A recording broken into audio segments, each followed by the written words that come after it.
Hola a todos, esta es la segunda parte de los videos de fisiopatología de la insuficiencia cardíaca. El día de hoy vamos a estar hablando de unos términos pues bastante controversiales a lo largo de la historia, sistólico y diastólico, respecto a insuficiencia cardíaca. ¿Por qué? Porque antes se los utilizaba para tratar la misma, pero hoy en día tenemos nuevos términos de los que vamos a estar echando un vistazo, ¿ok?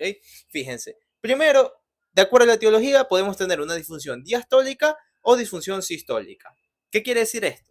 Que la disfunción primaria de la insuficiencia cardíaca puede ser por una baja sístole, es decir, una contractilidad deficiente en la sístole ventricular, o una disfunción diastólica, es decir, un problema en la relajación del ventrículo en el momento en el que le llega la sangre. Porque ponte a pensar, ¿qué sería del ventrículo si es que se contrae bien, pero no tiene que eyectar? ¿Por qué? Porque sus paredes anteriormente no permitieron que el ventrículo se llene. Esto es una disfunción diastólica. Entonces tenemos distintas causas para esta y para esta que las vamos a ver un poquito más adelante. ¿Ok? Estas de aquí se categorizan ya nosotros hablando ya de una manera un poco más práctica, porque este es un término muy importante. Estas dos las podemos diferenciar en base a la fracción de eyección. Vamos a definir qué es fracción de eyección. Primero vamos viendo su valor normal. El valor normal de fracción de eyección es del 50 al 70%, pero ustedes dirán, ¿50 al 70% de qué? Muy sencillo, fíjate. Supongamos que al corazón en un momento X de la aurícula al ventrículo llega cierta cantidad de sangre. Este va a ser un volumen que fisiológicamente se denomina telediastólico, pero vamos a suponer que es el 100% de un volumen, ¿ok? El 100% que llega al ventrículo, ¿ok? Tenemos un 100%, sean los mililitros que sean. Entonces, de este 100%, al momento en el que el corazón se contrae y abre las válvulas semilunares para que pueda salir la sangre, no va a salir el 100%, va a salir aproximadamente del 50 al 70% de ese volumen que estaba inicialmente en el ventrículo. Entonces, aquí yo les tengo una piscinita, fíjense, todo lo de negro rayado viene a ser el 100%. Lo que nosotros vamos a eyectar, por ejemplo, en este caso, es el 50%, ¿ok? Y el resto se queda en el ventrículo. Ojo ahí, ¿ok? Ahora, ¿qué es lo que sucede? Durante la enfermedad, durante la insuficiencia cardíaca, la fracción de eyección puede cambiar. ¿Pero cuándo? En la insuficiencia cardíaca sistólica. Ponte a pensar, si el corazón tiene un problema en la sístole, no puede eyectar lo suficiente. Entonces la fracción de eyección cae. Por eso, si ustedes se ponen ya a leer las guías, por ejemplo, en la insuficiencia cardíaca la ponen como, la categorizan como insuficiencia cardíaca con fracción de eyección reducida o con fracción de eyección preservada. La de fracción de eyección reducida es la que hace años se conocía como insuficiencia cardíaca sistólica, ¿ok? Ahora, en la diastólica el problema no es la contractilidad ni la sístole, el corazón se está contrayendo súper que bien. El problema es la diástole, la relajación ventricular. Entonces, la fracción de eyección durante la insuficiencia cardíaca diastólica se va a mantener, va a ser la misma, ¿ok? Va a ser entre un 50 y 70%, al menos en los estadios iniciales, ¿ok? Después ya todo se mezcla, ¿ok?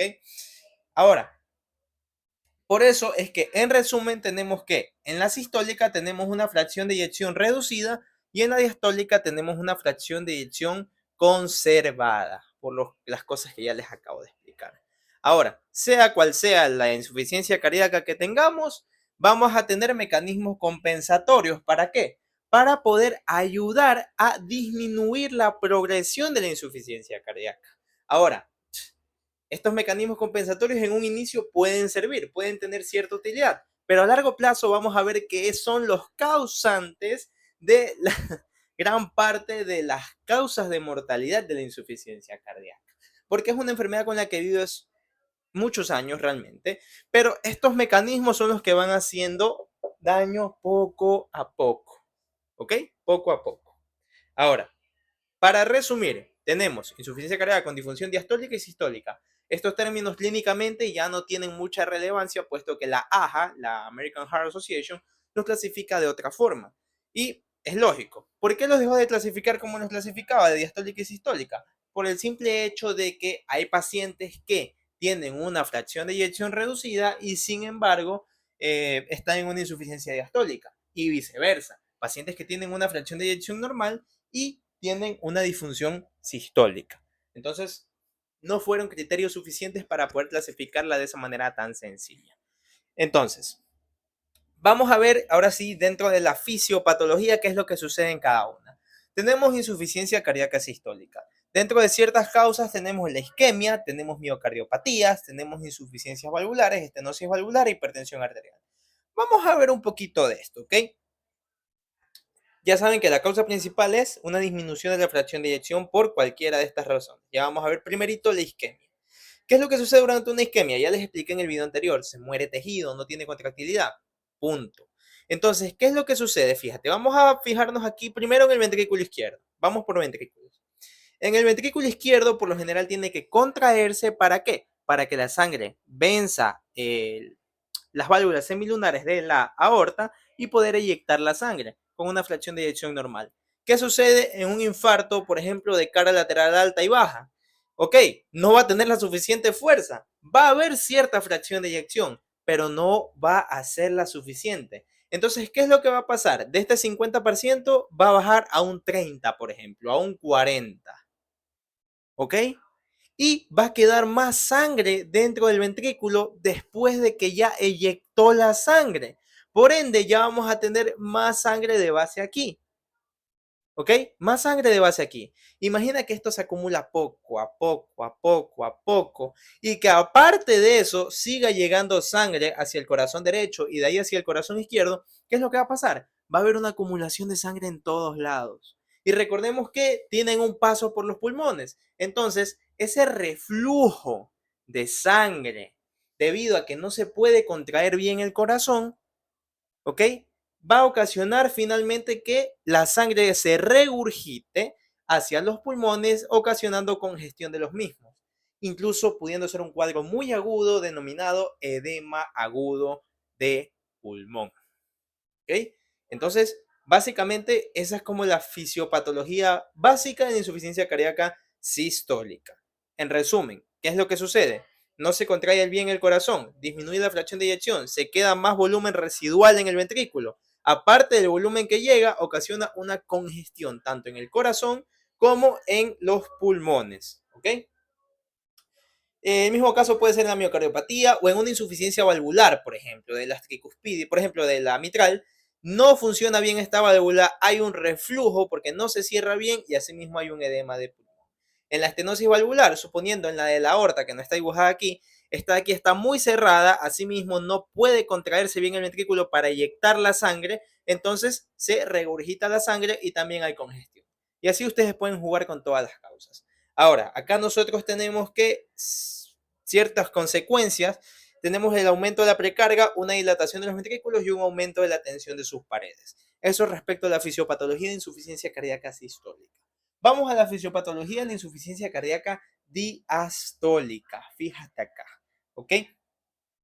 Tenemos entre las causas, por ejemplo, un derrame pericárdico, una miocardiopatía hipertrófica, un envejecimiento y también la isquemia.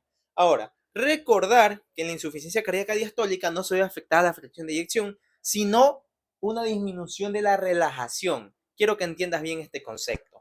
Cualquier cosa, ¿ok? Cualquier cosa, cualquier etiología que no permita al ventrículo relajarse para que llegue el volumen adecuado, ocasiona una insuficiencia cardíaca diastólica, o al menos la parte diastólica de esta.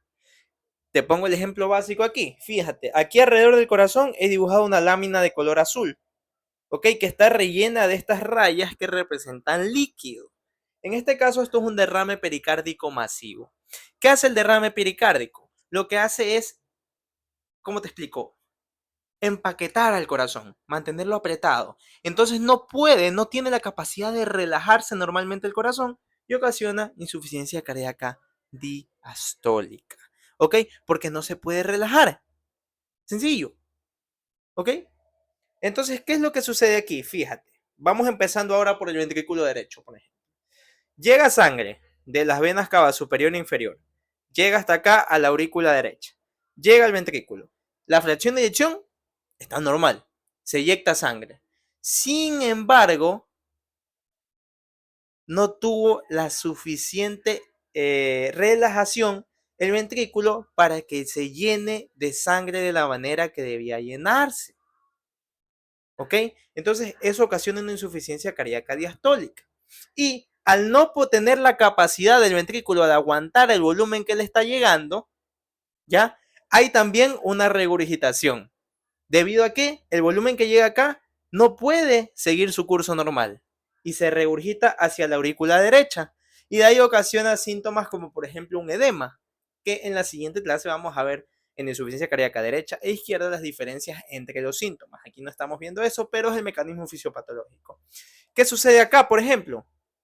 Llega sangre de lo que vienen siendo las venas pulmonares hacia la aurícula izquierda. ¿Ok?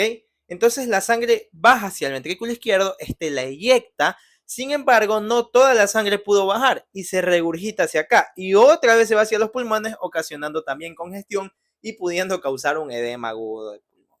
Yo sé que este tema es un poco complejo, por eso es que lo he dividido. Imagínense si lo he dividido en 3 o creo que hasta 4 partes van a salir. Entonces, imagínense eso, ¿ok? Y estoy intentando hacerlo de la manera más comprensiva posible. ¿Ok? Nos vemos en una tercera parte donde vamos a hablar de insuficiencia cardíaca derecha versus insuficiencia cardíaca izquierda y las manifestaciones clínicas que pueden dar. Y la última parte sería de mecanismos compensatorios.